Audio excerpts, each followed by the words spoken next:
quiero presentarles a Sarayaku de que no es un pueblo grande. Sarayaku es un pueblo quichua amazónico.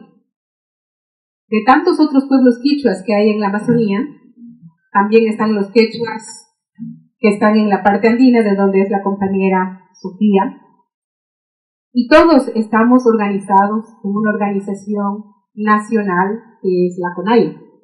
Pero Sarayaku es un pueblo de base. O sea, más allá de Sarayaku, solo hay pequeñas comunidades que son Sarayaku. Entonces, esta es la historia de este pueblo pequeño de 1.200 habitantes que está en la selva de la Amazonía ecuatoriana, en el Amazonas. Creo que casi nadie de aquí conoce Sarayaku. Alguien de Justicia ha estado allá y sabe a lo que me refiero. Las formas de acceso a Sarayaku, hay dos únicas maneras de acceder a Sarayaku. Una es vía avioneta, en un vuelo de aproximadamente 25 minutos, vuelos muy pequeños porque las pistas de aterrizaje son muy pequeñas, y la otra forma es vía fluvial. Se demora más o menos un día para llegar desde la ciudad más cercana que está, que es Puno. ¿Cómo hace un pueblo para ser conocido a nivel mundial? Eso ha sido lo que les ha gustado. Eso podría decirse que ha sido parte de lo que ha llamado la atención. La lucha de un pueblo de 1.200 personas contra las empresas petroleras. Cuando en 1992 nos dijeron que los espacios donde nosotros estábamos viviendo realmente eran del Estado-Nación y no eran de los pueblos indígenas, que podíamos usar la parte superficial, pero el subsuelo y todo lo demás que le pertenecía al Estado estaba fuera de nuestro contexto, fuera de nuestra visión. Pero luchar contra el Estado que da concesiones petroleras, que llama la colonización, nos tenía en desventaja.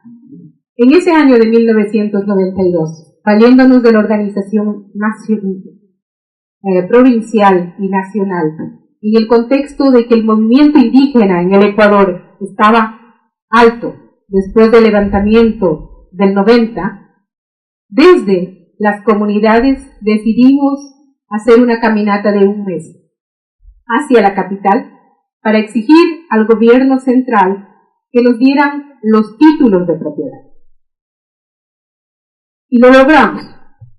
Caminamos todo el mes, muy largo la caminata. Llegamos a la capital y vivimos otro mes en parques, porque solo nosotros sabemos cómo se puede improvisar para vivir en un parque público, y logramos que el gobierno nacional del Ecuador reconociera los títulos del territorio donde nosotros estábamos viviendo. Un logro que en nuestra ingenuidad nos hizo creer que ya, ahora con esto solucionamos los problemas. Con esto era lo que queríamos en ese momento. Con esto ya somos los dueños legalmente según el esquema nacional de las leyes. Y pasamos unos años tranquilos, hasta 1996. En el 96 empieza a haber rumores de que esos espacios que tenían títulos estaban siendo concesionados a las empresas petroleras. Pero si eran nuestros. No. Ustedes seguían siendo dueños de la superficie y ahí está el papel, pero el subsuelo es del Estado. Entonces le concesionaron, denominándole ya no como territorio Sarayaku, sino denominándole bloque 23. Desde ese momento, los pueblos indígenas ya no son territorio Sarayaku, territorio indígena, somos bloques petroleros. El bloque 23, el bloque 10, el bloque 12, y nos conocían como bloque 23. Pero sabían también de que en ese pueblo era un poco complicado por todo el esquema de la historia que llevábamos atrás. Primero habíamos ido a marchas donde exigíamos territorio. Antes había habido una férrea resistencia contra la empresa Arco, en otro bloque vecino, que no afectaba tanto al territorio de Sarayaku, pero que sí había una parte de donde estaba involucrado. Y había un análisis de que tal vez habría problemas dentro de ese espacio territorial que eran los Sarayacos. Entonces se tomaron desde el 96 hasta el 2000 un tiempo para contratar a empresas que se dedican a desmembrar los procesos organizativos, a los pueblos, a dividir. Entonces contratan expertos antropólogos, especialistas en varios países, que han trabajado en Colombia, que han trabajado en Perú, que hablan varios idiomas indígenas, entre ellos el quichua, idiomas guaraníes, y que nos conocen bien, porque también eso es una desventaja. Nos estudian tan perfectamente y saben cuáles son nuestras debilidades. Entonces eso ellos lo habían hecho perfectamente bien. Contrataron a una empresa con su equipo. Esta empresa era encargada de debilitar a las comunidades y pueblos indígenas de la cuenca donde estábamos viviendo. Y así lo hicieron. O sea, nosotros estamos en el centro y hay otras comunidades en la ribera del río que están más arriba. Hay comunidad Pacayaco, hay Canelos, que son las vías donde tenemos que salir a la ciudad. Y más abajo del río también hay otras comunidades. Y entonces lograron convencer a las otras comunidades de que traerían desarrollo, de que Sarayaku era un pueblo que era un obstáculo para el desarrollo, de las obras que podrían dar los gobiernos, la empresa, escuelas, colegios, caminos, dinero, todo lo que brilla a los ojos de la sociedad dominante. Cuando Sarayaku decían nosotros no queremos eso, ellos consideraron, y por palabras textuales de ellos, de que nosotros éramos un lunar en la selva y que no seríamos un obstáculo, porque ya todas las otras comunidades hermanas habían aceptado a la empresa petrolera. ¿Y qué pasa dentro del contexto político? Cuando eso nos está pasando, ya ha pasado varios años, desde el 96 hasta el 2000, han logrado hacer este trabajo de desmembrar, de debilitar todos los procesos organizativos, pero en el contexto nacional, la organización más fuerte empieza a tambalear, que era la CONAIE. Entra el gobierno, un nuevo gobierno que supuestamente apoya al movimiento indígena y que el movimiento indígena apoya a nivel nacional. Entra Lucio Gutiérrez como gobierno nacional. Y la CONAIE y muchos líderes indígenas se declaran cogobierno. O sea, somos parte del gobierno, no deberíamos tener problemas. Y eso debilita tanto las organizaciones grandes provinciales como la organización nacional. ¿Y qué pasa con el pueblo como Sarayaku de 1.200 personas que se encuentra dentro del contexto nacional, pero con un conflicto dentro del territorio? Golpeamos muchas puertas. El movimiento indígena, hablamos con el presidente para expresar, pero no, nadie nos hizo caso.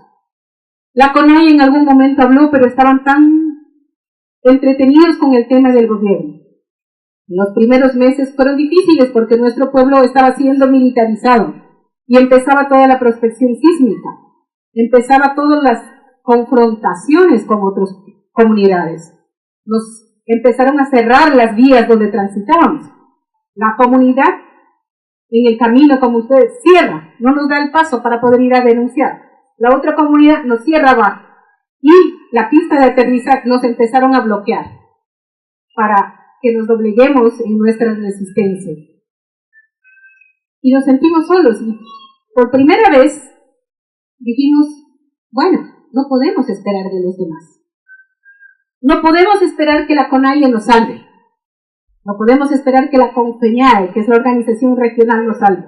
Volvemos a la COICA, que es la organización regional amazónica, a ver si se hace escuchar. Ellos decían, pero tienen que pronunciarse las nacionales. ¿Qué hacemos en ese contexto donde hay una debilidad coyuntural en lo político y lo nacional? Tomemos nuestro problema nosotros y armémonos como podamos. Ubiquemos las 1.200 personas, quienes pueden moverse hacia la ciudad como voceros, quienes hablan el español y no tienen miedo a enfrentarse. quienes son estrategas dentro del campo. Ventaja nuestra, nuestro territorio es nuestro y lo conocemos. Desventaja de la empresa, no es su territorio y no lo conocen. ¿Qué hacen los militares? Tampoco lo conocen. La policía tampoco lo conoce. Si ustedes hablan de mosquitos acá donde en el Amazonas es peor, también es nuestro aliado la naturaleza. Entonces, ¿qué hacemos en esto? Dijimos, bueno, ya ahí la imaginación juega, ahí la iluminación nace. Nos están monitoreando toda la comunicación, estamos bloqueados. Defendámonos dentro de nuestro espacio territorial. El 60% de nuestro territorio está concesionado. ¿Cuánto tienen las otras comunidades? 40%. ¿Quién tiene la mayoría de territorio? Porque acuérdense que las otras comunidades aceptaron y nos están presionando y hay confrontamientos con otras comunidades. ¿Qué pasa? Y nosotros dijimos, bueno, si esta mesa es nuestro territorio, el grupo de los 1.200, los hombres y mujeres jóvenes, resguardarán dentro del territorio. 135.000 hectáreas tenemos de territorio el pueblo. Y en esas 135.000 hectáreas teníamos que movernos en cada frente. ¿Qué hacen las mujeres ancianas? ¿Qué pasa con los niños? Las mujeres ancianas se quedan a cuidar a los bebés, porque las mamás se van a ir al campo, se van a ir a la selva, a desbaratar los campamentos. ¿Cómo hacemos para visibilizar? Estamos en la selva y nadie está enterándose de que un pueblo está luchando para defender su territorio.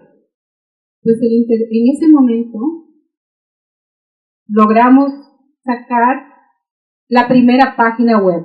Estoy hablando del 2002, para denunciar al mundo, y pusimos una carta de apoyo y auxilio para que manden al gobierno de Ecuador. Nos dimos cuenta que ni el ejército todavía no lo tenía. La comunicación ahí nos ayudó. Pusimos las fotos de la militarización, de todo lo que estaba pasando en la página web. Los medios nos cerraron las puertas, los medios de comunicación. Habíamos 5 personas, no más, en la ciudad, ¿entiendes yo? Para poder ir a los medios. ¿Pero qué hacíamos? Porque la empresa contrató a los medios para pasar su historia, para desprestigiarnos. Y nosotros lo que hicimos fue, hora de los noticieros, aparecer en los noticieros. No nos daban, pero si estaban hablando de nosotros tenían que darnos también nuestra versión. Y todas las mañanas estuvimos a las puertas, sin importar que nos llamaran, sin importar que nos cerraran las puertas. Porque si tenía abierto el micrófono el locutor, nosotros decíamos queremos el espacio y por lo menos ese grito se escuchara en la radio. Y al final empezó a escucharse la voz de Sarela, poco a poco. Empezó a escucharse en el medio local. También empezamos a golpear los medios nacionales, pero era más difícil, era más complicado. Mientras tanto, la desesperación de que la gente esté en el bosque luchando, de que esté en el territorio. Y las noticias que llegaban eran, porque no utilizábamos nombres para no ser criminalizados. La hormiga negra de no sé qué lado está llamando a la lora de que está en el otro extremo. En esas radios que se dice hola, hola. Entonces, hay 5 compañeros que los militares lo atraparon. Hay que ver dónde lo tienen. Entonces, el grupo de los reserva que están en el otro extremo, llamando hacia el otro grupo. Hemos capturado armamento del ejército y tenemos a militares que están caminando dentro del bosque. Entonces, ¿qué pasaba? En todos estos meses de resistencia, siempre estuvimos denunciando lo que estaba pasando. Nuestra gente, conociendo nuestro espacio territorial, avanzó a llegar a los campamentos. Y la naturaleza, cuando se lucha, la naturaleza ayuda. Y yo lo he podido sentir con fuerza de que la naturaleza ayudaba con el tema del clima, con los mosquitos, con todas las señales que ella podía apoyar. Aunque atraparon a nuestros compañeros, el otro grupo que estaba en el otro extremo atrapaba al ejército, atrapaba sus fusiles, atrapaba todo lo que ellos no querían que tengamos en nuestras manos. Meses después de todo este proceso de lucha, que cada familia lo ha vivido de una manera muy personal, posiblemente con algunas diferencias, de cada contexto, el ejército empieza a ser visibilizado de que está militarizando, y eso no era constitucional en el Ecuador en ese momento. Y el ejército tenía miedo de pasar por nuestro territorio porque sus fusiles habían sido capturados. Entonces, si el pueblo indígena, que con palos, machetes y algunas escopetas estaba resistiéndose por varios meses, ahora tenía en su poder armamento que había logrado decomisar a los militares. Muchos trabajadores de la empresa, que algunos eran indígenas de otras comunidades, miraban el aviso de la naturaleza. Decían, ya van a llegar los de Sarayaco, huyan, porque ya están llegando. Entonces la naturaleza se encargaba de convertirse en colores, sol con lluvia y todo eso, que en nuestra cultura le llamamos pajo. Entonces dicen, ya van a llegar, tenemos que huir, porque estos van a venir bravos, y huían, y decían que 5 minutos después, a los que no creían en eso, les caían. Entonces, luchamos varios meses, hombres y mujeres, en el territorio. Eso nos fue fortaleciendo. Lo que quiero decir, que sin la lucha territorial, sin la lucha de las bases, es difícil ganar. Y eso yo creo que hay que tener muy claro. Yo siempre pongo de ejemplo un tema que es muy importante, pero que ha demostrado una lucha de él, que es el Yasuní. Porque si hubieran luchado los pueblos que vivían en el Yasuní, ahorita la empresa no estuviera explotando ahí. Cuando el pueblo se quiebre en territorio, por más que denunciemos violación de derechos, ese pueblo y ese territorio va a ser explotado. Nuestra fortaleza ha sido que dentro del territorio se luchó y se denunció a oídos que supieron escuchar. ¿Dónde aparecen las organizaciones de derechos humanos? Que hasta ese momento todavía no aparecían. Las organizaciones de derechos humanos empiezan a aparecer cuando ya empiezan a ver que se está expulsando a seguridad privada, que empieza a salir en los medios. Algo está pasando dentro de la selva. No es fácil llegar y por lo tanto ellos están muchos en Quito. Entonces, la primera organización que apareció es un centro de derechos económicos, sociales y culturales, porque sabíamos que consecuencias de todo esto iba a haber. Que una parte es la lucha en el campo y otra va a ser una muy larga en la ciudad. Nosotros presentíamos eso. Uno de los momentos fuertes que hace que logremos expulsar a la empresa es la captura a los militares, la captura de los armamentos. Los militares no querían que en nuestra página web el mundo vea su humillación, vea que los indígenas les habían logrado capturar, les habían desvestido y les habían mandado descalzos mientras retiraban todas sus armas. Entonces, esa parte trataron de negociar y de que no aparezca. Dijeron, bueno, nosotros les devolvemos a su gente que está atrapada y ustedes nos devuelven los fusiles y aquí no ha pasado nada. Les dijimos, perfecto, pero ustedes se retiran definitivamente y no dan protección a la empresa que está en el territorio. Es que estamos distribuidos por grupos. Por ejemplo, un grupo de 30 está en un lado, un grupo de 40 está en otro lado, y el grupo de 30 es el que captura como a 10. Entonces, pero sin embargo, son varios fusiles. Y los militares, bueno, nosotros todavía somos un pueblo de caza y pesca. Entonces, la puntería de nuestros hombres es perfecta, no necesitan ningún tipo de entrenamiento, porque tienen que cazar animales que están a veces lejos. Entonces, yo creo que se han dado cuenta de eso también. Y entonces, llegamos a un acuerdo. Ellos nos entregaban a nuestros hermanos, les devolvíamos los fusiles, porque ya empezaron a acusarnos de que éramos grupos subversivos. Que por eso, muy bien entrenados. Asesorados desde Colombia, obviamente. Eso es lo que nos decían, muy bien asesorados. Y hasta ahora tienen esa idea, han pasado tantos años, hemos ganado juicios, y ellos piensan que nosotros tenemos una asesoría internacional impresionante en el tema de cómo asustarles. y llegamos al acuerdo de que nos devuelvan a nuestros compañeros, les entregábamos los fusiles, y el único acuerdo que no cumplimos fue que no fuera filmado. Nada de fotos, nada de filmación nos han pedido los coroneles.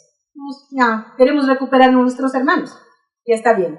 Le dimos la instrucción a alguien que estaba manejando un Hi8, la única cámara pequeñita que estaba ahí, ponte detrás de la gente y filma todo, sin que se den cuenta. Todo, no, este acuerdo no vamos a cumplir esa parte. Devolvemos los fusiles. Y esa vamos a editarlo y lanzarle al mundo. Cumplieron los militares su acuerdo, se fueron, dejaron en desprotección a la empresa y se fueron. La empresa, al verse sola, también se retiró, se fue del territorio. No podían más, tenían que armar una nueva estrategia. Las comunidades quedaron de enemigas, las vías quedaron bloqueadas, pero nosotros en una semana logramos editar un video que se llama El Defensor de la Selva. Y en ese video demostramos al mundo de que realmente ocurrió. Pero ahí no terminó la lucha. Nuestro pueblo había quedado desabastecido, bloqueado, denigrado, perseguido. ¿Cómo eran las relaciones de ustedes con las comunidades con las cuales ustedes limitaban en el territorio? Quedaron de enemigas. O sea, gracias a que nuestra resistencia, ellos, esa es la teoría que les metieron, no podían tener el progreso, no podían tener las escuelas. Estamos bloqueadas las vías de acceso.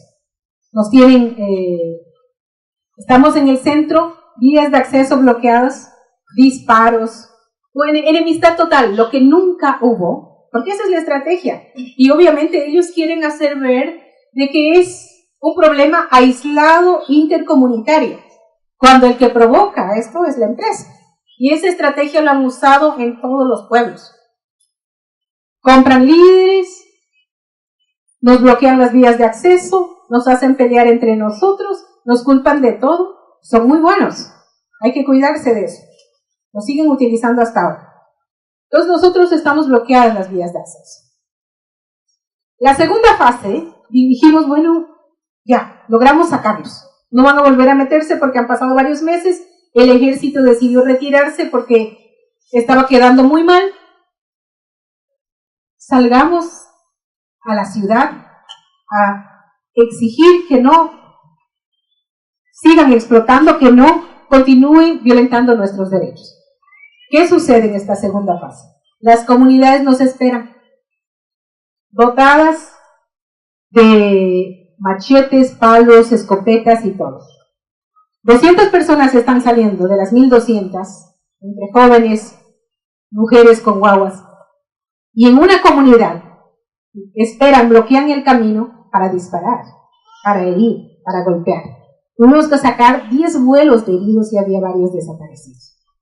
Y la empresa, como si nada. Pero de noche los carros habían ido para estarles ahí animando y todo. Inclusive algunos llevaban consignas de la empresa, camisas de la empresa, como para decirnos, esto está pasando. En ese momento, o sea, teníamos en contra a la justicia ecuatoriana, ya nos habían puesto las demandas por terrorismo, por sabotaje, por robo, por todo tipo de delitos a todos los líderes más visibles. Había un amparo constitucional que habíamos interpuesto, donde la empresa nunca apareció. Había un contexto político nacional que estaba mirando impávido todo lo que estaba pasando. Y alguien nos habló de la medida cautelar. Alguien dijo, está el sistema internacional. Y nosotros habíamos escuchado en algún momento el caso Aguastigni de Nicaragua, que era el primer caso de la Corte Interamericana de Derechos Humanos. Y teníamos pensado de que tal vez en algún momento podría sernos útil si en el Ecuador no funcionaba nada. Entonces la primera medida cautelar con todos estos datos nos da la comisión y dijimos, tal como cuando nos dieron el territorio, ya tenemos la medida. Con esto sí nos van a dejar en paz. Pero los gobiernos dicen que la comisión es cualquier otra cosa y que no es vinculante. Entonces, cuando alguna periodista, porque para eso ya logramos que la atención de la prensa esté enfocada en lo que pasaba en Sarayaku, le pregunta al ministro, al presidente, la comisión ha dado medidas cautelares a este pueblo, porque dice, aquí en Ecuador la comisión no ordena, no manda. Es cualquier pronunciamiento espurrio de estos comisionados que viven en los Estados Unidos. Entonces nosotros ahí aprendimos lo que es importante, todo el tema de cualquier cosita que digan, ponerlo en su contra. Y cogimos esta declaración y mandamos a la comisión. Siempre las cosas que decían lo mandamos a la comisión. Y cuando había tantos heridos, ya estábamos al borde de la angustia, sin dormir. Las esposas, algunas desesperadas de que sus esposos no aparecían. Nosotros también, mis hermanos, no sabíamos dónde estaban. Había dos opciones ahí, me han dicho. O enfrentarse y generar una matanza entre comunidades. O tranquilizarse y soportar toda la golpiza. Y retirarse y perderse en el bosque. Yo creo que Sarayacuay fue inteligente porque dijo, vamos a ir a todo el tema de violaciones de derechos humanos. Si nos enfrentamos, aquí va a haber un montón de muertos. Y en ese caso el sistema internacional va a dudar. En ese caso el sistema internacional va a decir, va a haber gente, son propios entre indígenas muertos. Entonces, los unos mataron, los otros mataron, y es un caos. Yo he visto que en el sistema internacional eso no funciona, por más que intentemos demostrar que es la empresa. Entonces, nosotros sí demostramos que de nuestro lado había mucha gente herida. Y como a las 3 de la mañana escribíamos a los abogados en Washington, el doctor Mario Melo, que estaba en Quito, sin dormir nadie, diciendo que esto estaba pasando. Los abogados, coordinando con el doctor Mario y los abogados en Quito, pidieron esa vez, al ver que había tanta gente herida, medidas provisionales. Para nosotros ha sido todo un aprendizaje. La medida provisional, eso sí era obligatorio. Y eso no lo sabíamos, no nos habían dicho. Cuando nos mandaron medidas cautelares, nos dijeron que eso era un llamado de atención al Estado ecuatoriano. Cuando soltaron las medidas provisionales, eso fue inmediato, porque la gente ya estaba había muchos heridos. Entonces, ese ya era una orden al Estado de Ecuador. Y salieron puntos estratégicos en la medida provisional. Yo creo que con esto también las autoridades locales y los pueblos indígenas han aprendido. Uno de los puntos era de que nosotros logramos demostrar que había bloqueo en la vía, con todos los heridos que teníamos por haber estado transitando. La Corte ordenaba que el Estado garantice y se desbloquee las vías de acceso para el pueblo de Sarayacuay. Que se respete la vida e integridad del pueblo. Que se respete las culturas y varias medidas que también a varios líderes que estaban siendo amenazados. Con esta medida sí logramos tener un respiro, pero no podíamos perder la medida cautelar y la medida provisional. Entonces, mientras había estas medidas, estaba el proceso nacional de los juicios. Hemos tenido como 18 demandas diferentes. Pero la empresa es astuta, no es que la empresa va y demanda de que hace que un trabajador de la empresa ponga la demanda, que un militar que fue no sé qué ponga la demanda, que uno de seguridad que ponga la demanda. Entonces hace como 18 demandas de robo, de terrorismo, de amenazas, de muchas cosas.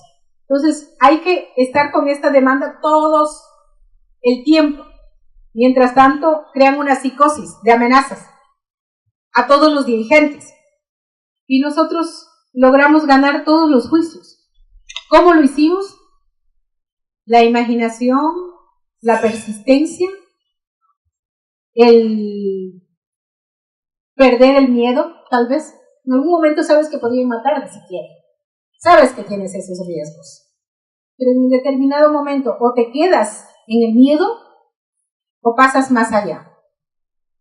Y empezamos, y nosotros como pueblo decidimos ir más allá. También ahí ya empezamos a buscar fondos también para los juicios. A empezar a que el tema Sarayacu desde el bosque amazónico empiece a visibilizarse en varias partes. ¿Qué es lo que hicimos? Conseguimos aliados en distintos lados para hacer presión al gobierno nacional. Aliados no muchos, tal vez unos 15, en Estados Unidos, México, en distintos lados. ¿Y qué hacían estos? Siempre los presidentes están viajando. El rol de ellos, aparte de escribir protestas, era ir a las embajadas a protestar. Aparecer donde estaba el presidente de Ecuador a decir que respete la vida de nuestro pueblo. Esas cositas a veces funcionan dentro del contexto. No nos enteramos, pero al presidente le importa mucho que no le hagan quedar mal dentro de un contexto internacional. Y nosotros jugamos bastante bien con esa parte, mientras afrontábamos los juicios nacionales.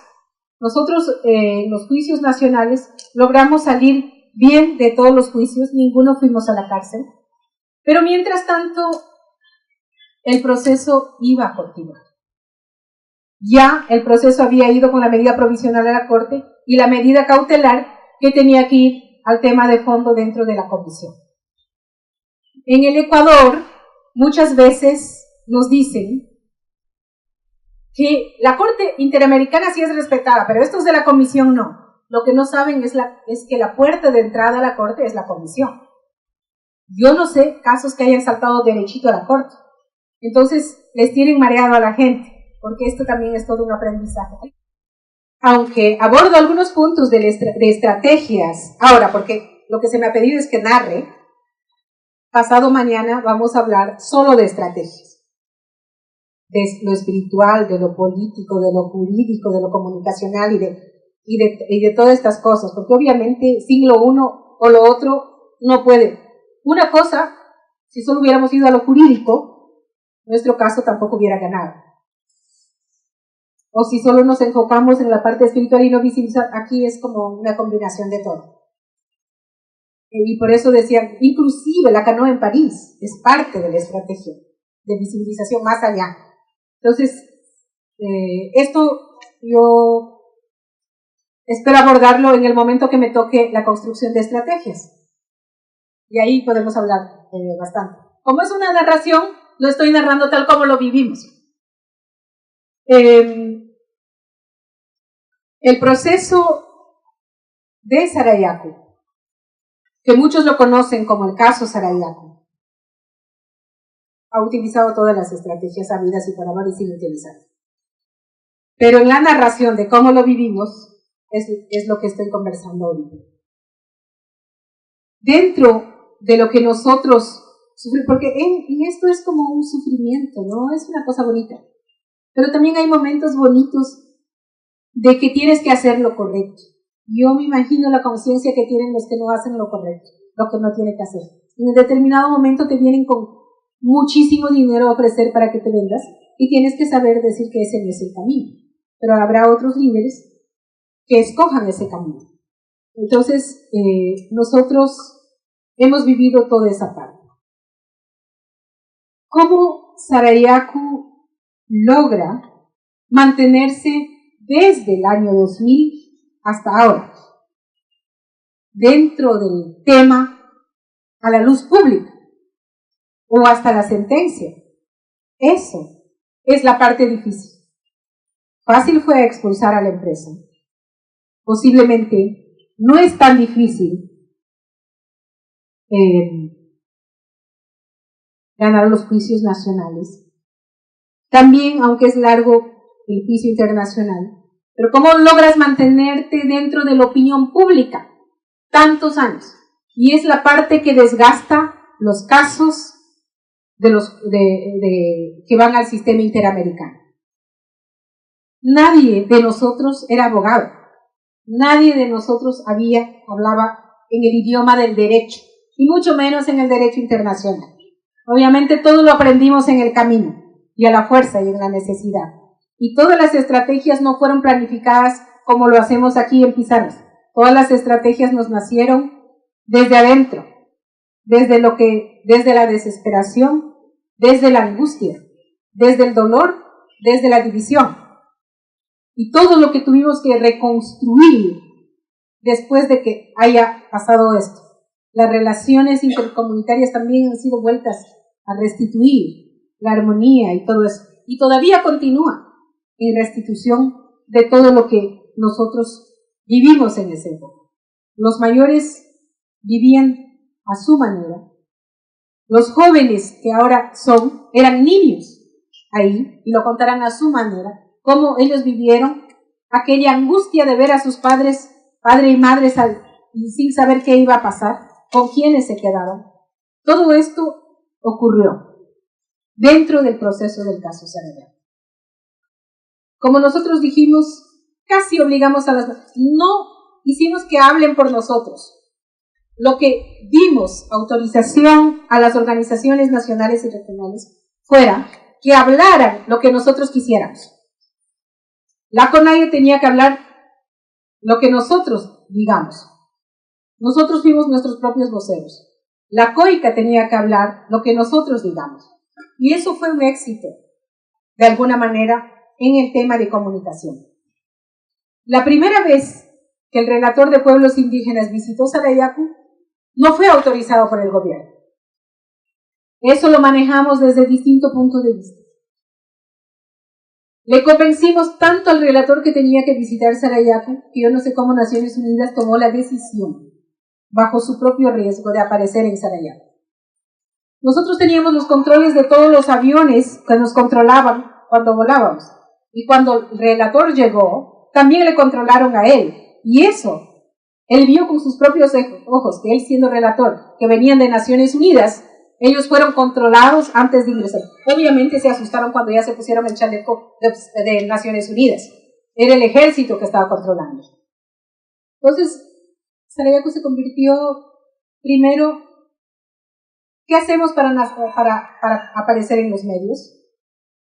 No nos vamos a poner en contra de los periodistas, por más que algunos hayan sido medios malos. Llamémosle, invitémosle a conocer quiénes somos. Y ahí aprendimos lo que es hacer viajes de prensa. Bueno, señores periodistas, les invitamos pagado las avionetas en Sarayaku. Llegan media hora en vuelo, conocen Sarayaku y después vean que no somos tan malos como nos están pintando. Nosotros les garantizamos su seguridad. Seguro que nos garantizan seguro que les garantizamos la seguridad. Vengan. Y logramos llevar aviones. El río nuestro no es tan correntoso, pero es un río de un color verde cuando es verano. Y ahí los periodistas se olvidaron de ser periodistas y nadaban en el río, comieron buena comida, danzaron, estuvieron en un ambiente. Y eso como que también les sensibilizó un poquito la parte humana de la prensa, que de alguna manera tenía que hablar cosas bonitas de nosotros. Y sacaban notitas de prensa, ¿no?, sobre Sarayaku. Y por ahí nosotros, aunque ahorita no estoy pintada, nosotros tenemos el maquillaje tradicional. ¿Y qué significa esto? Muchos me han preguntado, ¿y cómo te cuidas el cabello? ¿Con qué te cuidas el cabello? Ah, mira, ese es el árbol, el fruto con el que me pinto. Y cada detalle de Sarayaku, nosotros lo convertimos en historia. La pintura, la cerámica, el arte, la casa, la tradición, la arquitectura, los proyectos, el tapir, la anaconda, el lagarto, todo. ¿Por qué? Porque no teníamos que ser olvidados en la memoria colectiva. Si eso es una estrategia comunicacional, nosotros logramos. Entonces, y cada gente que venía nos ha dicho, pero nos decían que ustedes eran muy malos. Sí, pero ustedes no nos conocen. La gente que no nos conoce piensa que somos malos. Somos malos porque expulsamos a la empresa. Imagínense lo que es el ideario. Tú te conviertes en un pueblo malo porque fuiste capaz de expulsar a la empresa, de desarmar al ejército, de botarles del territorio y de no permitir el ingreso de las petroleras. Entonces, ese es el pueblo malo. Ese es el pueblo del demonio. Ese es el pueblo donde el chamán ordena a todos y el demonio reina ahí, los evangélicos, que nos decían eso. Cuidado, vayan allá. Esos están tan entrenados que tienen montañas de armamento escondidos. Son como demonios que aparecen por la selva, de la nada. Entonces, hasta ahora se han creado un mito que no existe en Sarayaku. Un mito que nosotros los escuchamos, ¿y por qué se inventaron tanta historia de nosotros? Tratando de que nosotros seamos, demostrando de que nosotros seamos gente mala. Y no lo han logrado hasta ahora. Entonces, obviamente, la prensa se ha convertido en una aliada. Sarayaku se ha logrado mantener en el tiempo por nuestras vidas, por nuestra forma de vida. por nuestra forma de... Y alguien decía, pero ¿por qué todo el mundo ríe si estamos hablando cosas serias? Digo, pero es que lo serio, ellos saben que es cosa seria. No se están riendo de la cosa seria, se están riendo porque así son, siempre están sonrientes, en lo bueno y también en lo malo. Entonces, nosotros logramos, a través de enseñarles a los medios, de que éramos una cultura digna de conocer, digna de tratar, de que no nos esquematicen los pobres indígenas ignorantes, pobres que están descalzos andando por ahí, sino que seamos una cultura diferente. Y esa ha sido una educación. ¿Y qué hicimos? A nivel de las escuelas, ir a hablar, a conversar. A nivel de las universidades también ir a conversar, quiénes éramos. Pero también, y en estos años que ha durado el caso Sarayaku, nosotros hemos hecho un sinfín de eventos. Aparecemos en las marchas y el orgullo de nosotros es que muchos pueblos que perdieron su traje, su costumbre, sus tambores, sus maquillajes, creyeron y vieron de que es posible luchar, de que no es una lucha perdida. Y ese ha sido el éxito de Sarayaku, dar esperanza a otros pueblos. Porque nos decían, ustedes nunca van a ganar. ¿Cuándo se ha visto que entren en juicio con el Estado de Ecuador? ¿Cuándo se ha visto que una empresa se retire? Ustedes no van a poder ganar. Son tentáculos en todo el mundo que manejan la economía mundial. ¿Cómo se les ocurre enfrentarse a eso? Pero no vamos a saber si no lo hacemos. Si no luchamos, ¿cómo vamos a saber si ya nos rendimos antes? Pues hagamos el intento. Y claro, ese intento es largos años. Muy jóvenes nosotros, no tan jóvenes ahora, pero es muchísimos años. Y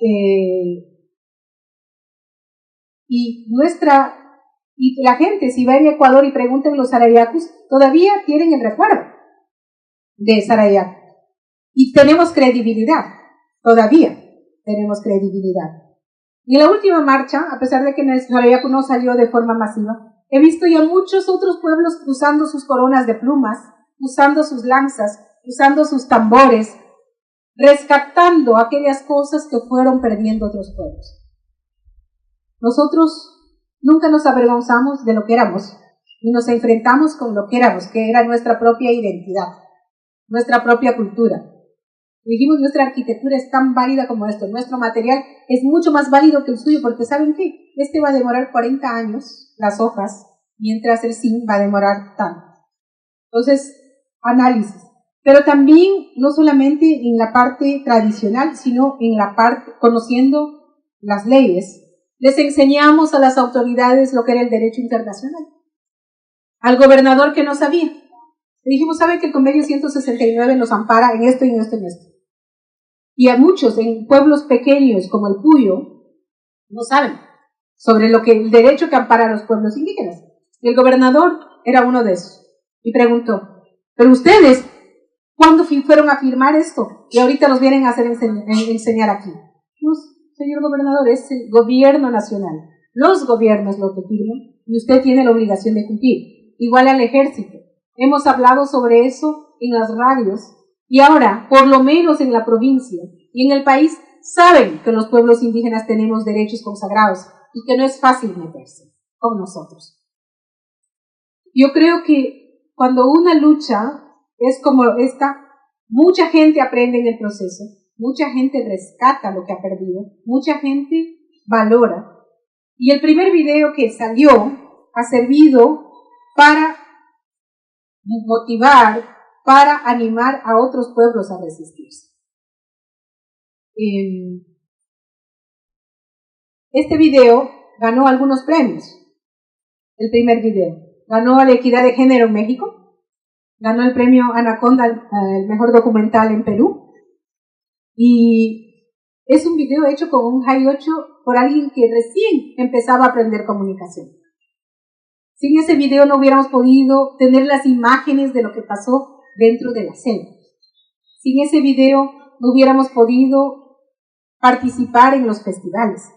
Sin ese video, y la edición también es así, súper rápida. Por eso digo que a veces el estudio es importante, pero a veces la desesperación hace que nosotros saquemos productos que no estén tan bien hechos, pero que sirven para los procesos de lucha y resistencia. Y nosotros, el pueblo de Sarayaku, hemos logrado visibilizar aquí llega la carretera, donde nosotros no llega la carretera y no lo vamos a hacer que llegue. No nos interesa que llegue la carretera, porque eso implica un montón de otros costos. El tema madera, el tema de la colonización, el tema de todas las otras cosas, aparte de los problemas que tenemos. Entonces, de un pueblo que está alejado, logramos armar y poner un internet satelital. Entonces, ahora lo que hacemos también es, desde el internet satelital, estar comunicados con el mundo. Hemos tenido varias cosas que hemos hecho en este transcurso. Cuando en el 2012 fuimos a la audiencia, en el 2010 fuimos a la audiencia en Costa Rica, después de haber pasado 7 años dentro del sistema interamericano, dentro de la comisión, los 7 años, y en la comisión, cada vez que íbamos a preguntar, ¿y qué pasó con nuestro caso? Nos decían, actualícennos, que les actualicemos. Sí, ¿cómo está el bloqueo? ¿Cómo está esto? Por favor, traigan unos estudios completos para explicar. Ok, ¿en cuánto tiempo? Un mes para todo eso, un mes. Corre a territorio a armar todo y a entregar a la comisión. Ya, pasó un año. Volvemos a la comisión. Señores de la comisión, ¿qué pasó con nuestro caso? ¿Y en qué estado está? Actualícennos. Y varias veces hemos corrido a actualizar, a decir, ¿qué quieren que actualicemos? ¿A qué hora vieron el helicóptero que estaba rodando? ¿A qué hora tal persona fue interceptada? ¿Qué canoa que surcaba fue bloqueada? Todos esos detalles nos han servido para mantener el caso solo en la comisión. Y al final la comisión te dice, bueno, enjuiciar a los estados es tan complicado, ¿por qué no llegan a un acuerdo amistoso? ¿Qué? ¿Confiar en el Estado? ¿Qué tanto daño nos ha hecho y ha mentido año tras año, audiencia tras audiencia? Y decirle, confío en ti y llegamos a una solución de amigos. No, es una parte que ustedes pueden hacer. El Estado se compromete y ustedes también y llegan a la solución amistosa. Obviamente Sarayaku no aceptó la solución amistosa. Porque, ¿qué pasó en la audiencia de la solución amistosa? El Estado trajo un montón de indígenas para que hablen en contra de nosotros, de las mismas regiones. Y escucharles a ellos que nos decían todas las cosas que no éramos, nunca confiaríamos en el Estado. Si fue capaz de traer a hermanos de otras comunidades que estaban en contra de nosotros para hablar. Y no, pedimos el caso de admisibilidad de fondo, que es en la comisión. Por eso era importante mantener la medida cautelar, porque ahí se llevaba el tema de fondo del caso, así se llama jurídicamente. Yo también lo aprendí ahí. Y es toda la biblioteca de documentos que tienen con respecto al caso, de todas las actualizaciones que uno va dando en el transcurso de todos los años, 7 años, como fue el caso Sarayaku. En la Corte también mantenimos la medida provisional porque no podíamos permitir que alcen esa medida, si no estaríamos desprotegidos. También mantuvimos 6 años de medida provisional.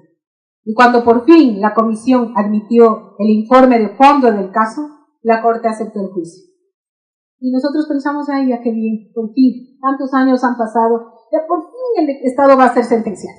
Por fin. Nos vamos a librar de todo este mal, que tanto nos tienen ascos. Y en el 2010, como faltando 2 meses, nos dijeron, ya la audiencia está en fecha.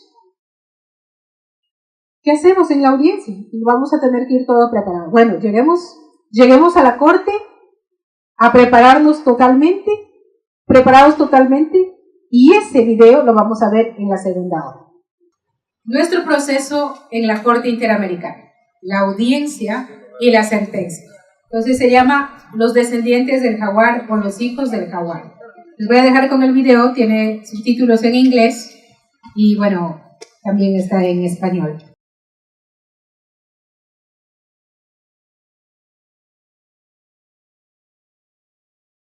Yo creo que una de las cosas que he aprendido es que uno tiene que persistir, no rendirse. Muchas veces pierde uno las fuerzas. Pero cuando uno sabe que está haciendo lo correcto, la fuerza le viene de donde uno menos lo espera. Por sí mismo, la verdad sale. La otra cosa que aprendí es que, y eso viene en las estrategias que voy a mencionar después, pasado mañana, es la unidad del pueblo indígena. Un pueblo unido se vuelve indestructible. Si ustedes ven, es que no hay un solo líder en Israel. Hay muchos, y cada uno con sus habilidades. Hay líderes espirituales, hay líderes, estrategias de cómo moverse dentro del territorio, hay líderes comunicacionales, y hay distintos, y cada uno es válido. No se puede tener éxito si no es un gran equipo con distintas habilidades. Y ese es un aprendizaje. Pero también dentro de las estrategias está el tema de las alianzas. Un pueblo aislado solo por más que luche puede perecer. Si un pueblo de 1.200 personas puede, es por todas las estrategias que teje alrededor del proceso. Y esas estrategias voy a hablarlo pasado mañana. La siguiente pregunta sobre si hay otros pueblos, yo creo que como es tan complejo llegar a la corte, en Ecuador por lo menos no hay. Hay muchos casos todavía en la comisión. Acuerden que 7 años pasamos en la comisión. Y la comisión cada vez, no es que cuando el caso llegue a la comisión lo manda nomás. Como es un juicio a los estados, la comisión va a filtrar todo. Todo se basa en pruebas para el sistema judicial. Nada puede escaparse. Y ese proceso de pruebas, de testimonios, de todo lo que eso implica, es demorado, no se saca de un día para otro. Y al final, cuando la comisión ve que la cosa ya tiene que pasar a la corte, ahí recién manda. Y sé que la comisión se ha demorado muchísimas veces porque la Comisión Interamericana ha sido debilitada en estos últimos años por varios gobiernos de otros países. Pero obviamente si nuestro caso demoró tanto, también no esperen resultados de la noche a la mañana. A mí, yo no me di cuenta que el tiempo había pasado. Solo cuando me veo ahora en el espejo, digo, ¿cuánto pasó? Y cuando veo allá los niños que estaban ahí y los jóvenes que son ahora, digo, pasó tanto tiempo. Pero es como que el tiempo no pasó porque estuve muy ocupada. Todos son importantes, ancianos, niños, mujeres y todos.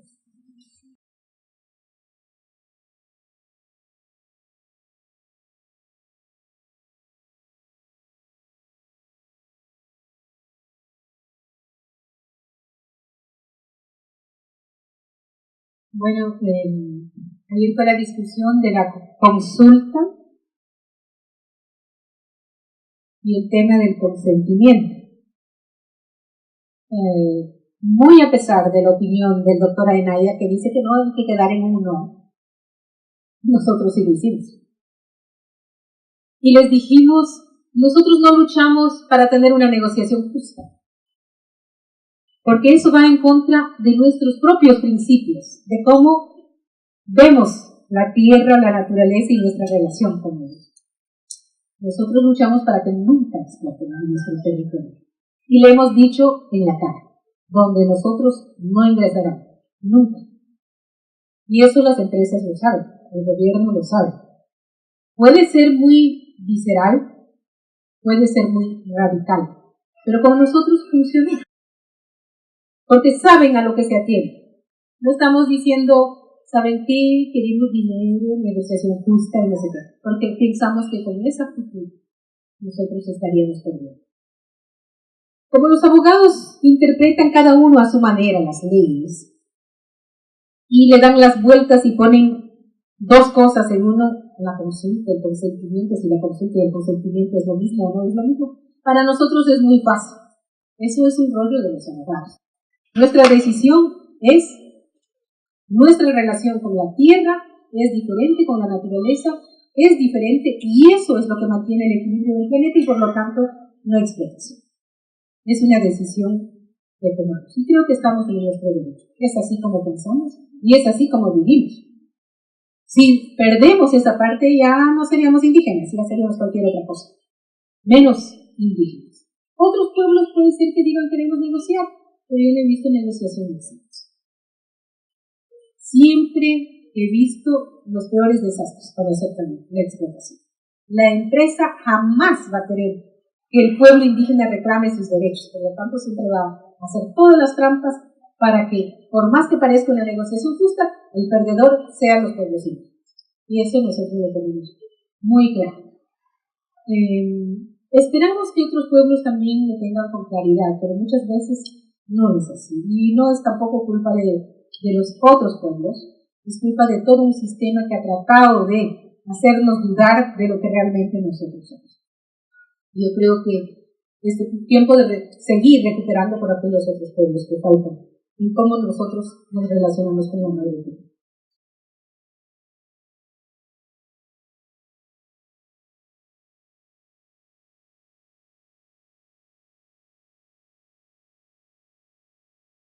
Sí, ha pasado muchos años.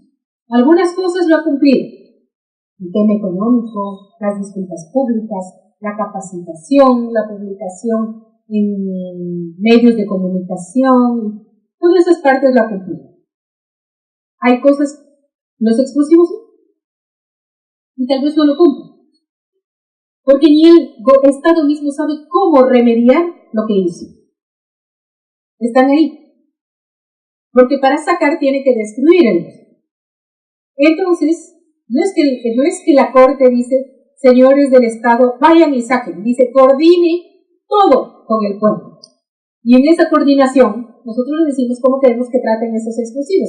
Y el Estado dice que es imposible. Y ahí, que no se puede. Pero tiene que coordinar con nosotros. Y el Estado dice, se gastaría millones y millones de dólares para... Entonces, ahí está el trabajo. Pero eso no es nuestra responsabilidad. Y no estamos urgentemente diciendo saquen eso y destruyen. Estamos diciendo que busquemos la manera adecuada. Mientras tanto, nosotros le decimos a la Corte que el Estado está incumpliendo eso. Porque la Corte no es que da la sentencia y se va. No, la Corte supervisa la sentencia en cada audiencia y nosotros le demostramos que el Estado no puede cumplir. La consulta es lo mismo. ¿Por qué? Porque nosotros, para hacer una ley de consulta, tiene que haber coordinado absolutamente todo con nosotros y nosotros definir qué es lo que queremos. Obviamente nosotros ya sabemos que no queremos, y eso lo saben.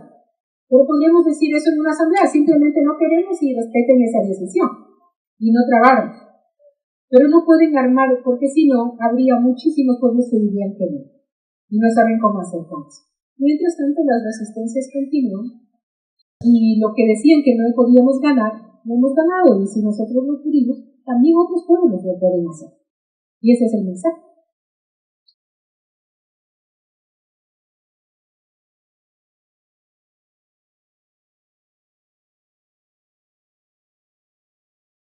Bueno, una de las cosas que les da terror a los gobiernos de los países es que nosotros nos autoidentificamos como gobiernos indígenas.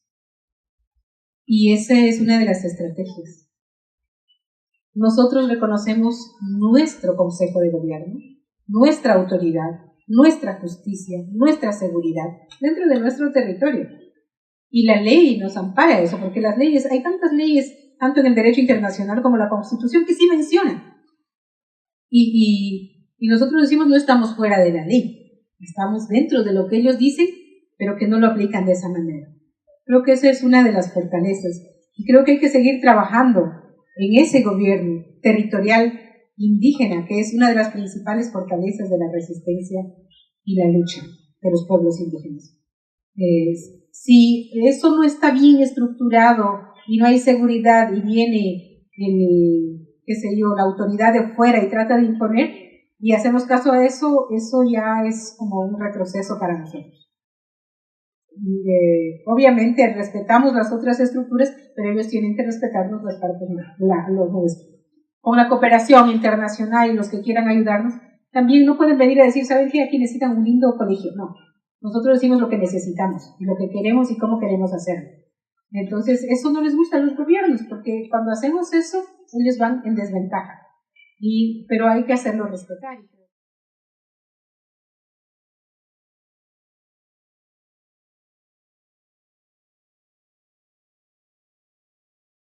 Y obviamente, ¿cómo pueden sentir en la naturaleza?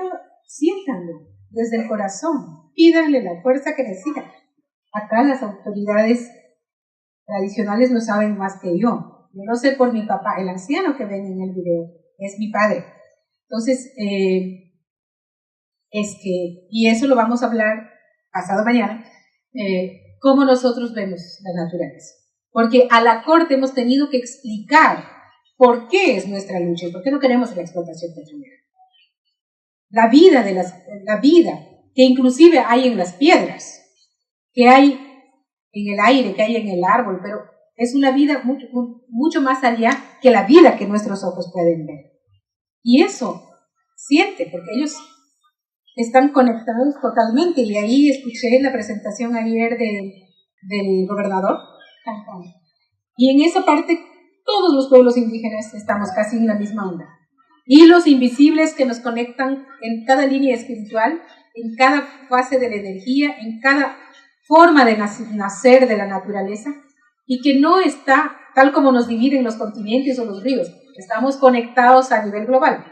El desequilibrio del cambio climático es eso, cortar esos hilos. Y por eso estamos sufriendo las consecuencias. Pero eso ya sería el tema más allá, y esperamos abordar dentro de pasado mañana y tener tiempo suficiente. Gracias. Muchas gracias. Gracias.